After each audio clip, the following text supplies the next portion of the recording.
ക്രിസ്തു യേശുവിൽ ഏവർക്കും സ്നേഹ വന്ദനം. അത്യുന്നതങ്ങളിൽ ദൈവത്തിന് മഹത്വം, ഭൂമിയിൽ ദൈവപ്രസാദമുള്ള മനുഷ്യർക്ക് സമാധാനം. ആഗമനകാലത്തിന്റെ 15-ാം ദിനം അനുദിന ചിന്തയ്ക്കായി നാം ആയിരിക്കുന്നു. ഇന്നത്തെ ചിന്താവിഷയം ക്രിസ്തുമസ് പങ്കിടലിന്റെ സന്ദേശം. വിശുദ്ധ ലൂക്കോസ് എഴുതിയ സുവിശേഷം 2-ാം അധ്യായം 7-ാം വാക്യം. അവൾ ആദ്യജാതനായ മകനെ പ്രസവിച്ചു. ശീലകൾ ചുറ്റി വഴിയമ്പലത്തിൽ അവർക്ക് സ്ഥലം ഇല്ലാഴികയാൽ പശുത്തൊട്ടിയിൽ കിടത്തി. കരുതലിന്റെയും സ്നേഹത്തിന്റെയും ആർദ്രതയിൽ മനുഷ്യബന്ധങ്ങൾ വളരേണ്ടുന്നത് ഏറെ ആവശ്യമാണ്. ഇന്ന് എല്ലാം എന്റേത് എന്ന കാലഘട്ടമാണ്. സ്വാർത്ഥത നിറഞ്ഞ ലോക ജീവിതത്തിൽ നാം പഠിക്കേണ്ടുന്ന ഒന്നുണ്ട്: പങ്കിടൽ. അതെ, ഓരോ ക്രിസ്മസും അർത്ഥവത്തായ പങ്കിടലിന്റെ സന്തോഷമാണ് ലോകത്തിന് നൽകുന്നത്. അന്യതാബോധം ഇല്ലാതെയാക്കുന്നത് ഭവനത്തിൽ നിന്നാണ്. അന്യതാബോധം ഇല്ലാതെയാകുമ്പോൾ പങ്കിടൽ സാധ്യമാകുന്നു. പങ്കിടുമ്പോഴാണ് സമൂഹമായി മാറുന്നത്. കർത്താവിന്റെ ജനനം ഒരു വീട്ടിലായിരുന്നില്ല. സത്രത്തിൽ അവർക്ക് സ്ഥലം ലഭിച്ചില്ല. ലൂക്കോസ് 2:7. ഒരു വഴിയമ്പലത്തിലെ ചൂടുള്ള അത്താഴവും കമ്പിളിപ്പുതപ്പും സുഖനിദ്രയുടെ കിടക്കയും നിഷേധിക്കപ്പെട്ടവർക്ക് ചുരുണ്ട് കൂടുവാനുള്ള സ്ഥലത്തായിരുന്നു അവന്റെ ജനനം.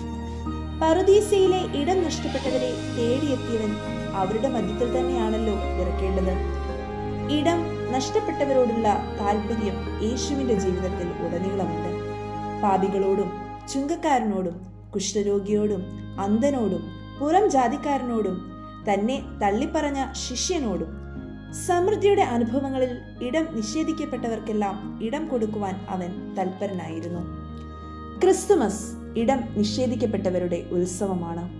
പിറന്നു വീഴാൻ സത്രത്തിൽ ഇടം നിഷേധിക്കപ്പെട്ടവർക്ക് ഈ ലോകത്തിൽ ഇടം നഷ്ടപ്പെട്ടവരുടെയെല്ലാം അത്താണിയായി ക്രിസ്മസ് ആഘോഷങ്ങൾ ഇന്നും ഉയർത്തുന്ന ചോദ്യമുണ്ട്: നാം ഇടം സൃഷ്ടിക്കുന്നവരോ ഇടം നിഷേധിക്കുന്നവരോ?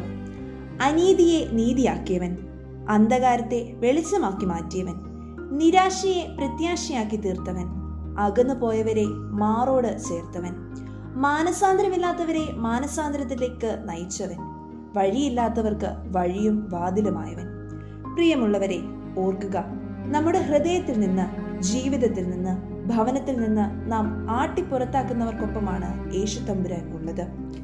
ഇടം നഷ്ടപ്പെട്ടവരുടെ സ്നേഹവും നീതി നിഷേധിക്കപ്പെട്ടവരുടെ കരുണയും കരുതലും അനുഭവിക്കേണ്ടുന്ന ഉത്സവമാണ് ക്രിസ്മസ്. തിരുജനന പെരുന്നാളിന്റെ നാളുകളിലേക്ക് അടുത്തു വരുമ്പോൾ നമുക്ക് സ്വയം ഒന്ന് ചോദിക്കാം: പള്ളിയുടെ ഉള്ളിലും പുറത്തും വീടുകൾക്ക് പുറത്തും പുൽക്കൂടുകൾ തുറക്കുമ്പോൾ ചോദിക്കുക, നമ്മുടെ ഹൃദയത്തിൽ ഒരു പുൽക്കൂട് ഒരുങ്ങുന്നുണ്ടോ? ആർക്കു വേണ്ടിയാണിത്? ഭാര്യയ്ക്ക്, ഭർത്താവിന്, മക്കൾക്ക്, മാതാപിതാക്കൾക്ക്, അയൽക്കാർക്ക്, സമൂഹത്തിൽ വെറുക്കപ്പെട്ടവർക്ക് പുൽക്കൂടായി ഹൃദയവും ജീവിതവും മാറ്റാം. അപ്രകാരം മാറിക്കഴിയുമ്പോൾ ക്രിസ്തുവിന്റെ വരവായി. പ്രാർത്ഥിക്കാം. വീടുകൾക്കുള്ളിലും പുറത്തും പുൽക്കൂടുകൾ തുറക്കുമ്പോൾ ഹൃദയത്തിൽ ഒരു പുൽക്കൂട് ഒരുങ്ങുന്നുണ്ടോ എന്ന് സ്വയം ആത്മശോധന ചെയ്യാൻ ഞങ്ങളെ ഇടയാക്കണമേ. യേശുവിൻ നാമത്തിൽ തന്നെ ആമേൻ.